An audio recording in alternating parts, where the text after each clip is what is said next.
అభిజిత్ లగ్నం అంటే అభిజిత్ అంటే కాంతి లేని నక్షత్రం, అంటే కనిపించని చుక్క.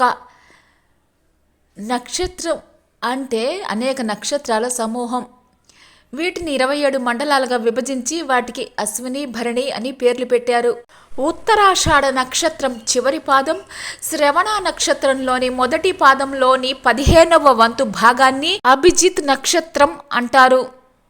27 నక్షత్రాలు దక్ష ప్రజాపతి యొక్క కుమార్తెలు. దక్షుడు వీరిని చంద్రునికి ఇచ్చి పెళ్లి చేశారు. అందరికన్నా రోహిణి మీదే చంద్రుడికి ప్రేమ ఎక్కువ. ఆమెతోటే ఎక్కువ కాలం గడిపేవాడు. మిగతా నక్షత్రాలు ఊరుకున్నా శ్రవణం మాత్రం ఊరుకోలేదు. తనలాగే ఉండే తన ఛాయను తీసి తన స్థానంలో ఉంచి చంద్రుడి వ్యవహారం తేల్చటానికి తండ్రి దగ్గరకు వెళ్ళింది.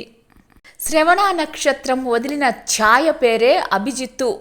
ఇది 28వ నక్షత్రంగా ఏర్పడింది.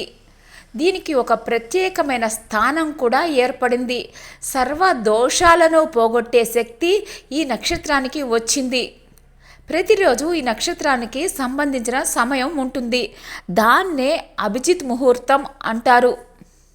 మధ్యాహ్న సమయంలో సూర్యుడు దశమ స్థానంలో ఉంటాడు. ఈ ముహూర్తం చాలా దోషాలను పోగొడుతుంది. ఇది చాలా బలమైన ముహూర్తం.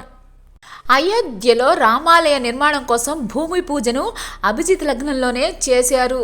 దీన్నే విజయ ముహూర్తం అని కూడా అంటారు.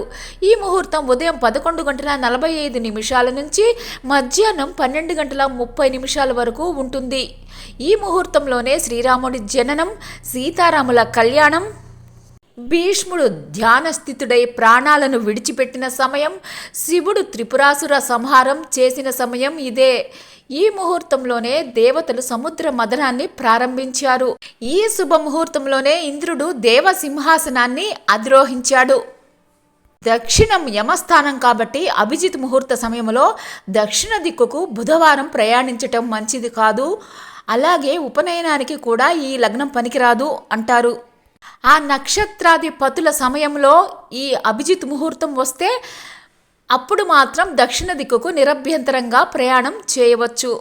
సూర్యుడు చీకటిని ఎలా పారదోలుతాడో అభిజిత్ ముహూర్తం అలా సర్వ దోషాలను హరించివేస్తుంది. అభిజిత్ లగ్నం సర్వ శ్రేయోదాయకమని అనేక గ్రంథాలు చెబుతున్నాయి.